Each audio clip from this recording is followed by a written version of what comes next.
Hirap naman kasi nito eh. Oo nga pala, kung gusto niyo manliligaw mo.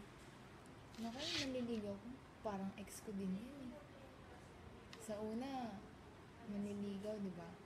Tapos, kalaunan, wala din. Lahat naman ng lalaki ganyan, di ba? Sa una lang sweet, sa una lang, alam mo yun? Kaya hindi ko na rin na-entertain eh. Kasi lahat naman sila ganun eh. Sa una, mamaling ka, sa huli, sasaktan ka rin, di ba? Kaya wag na lang.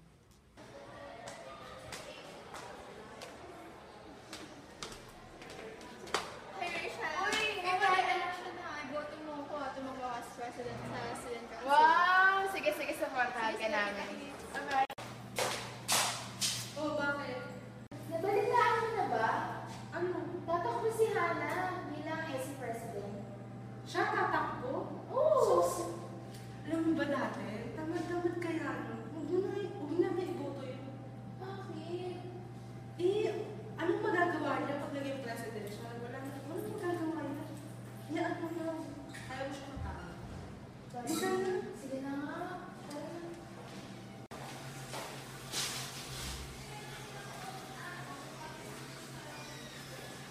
na.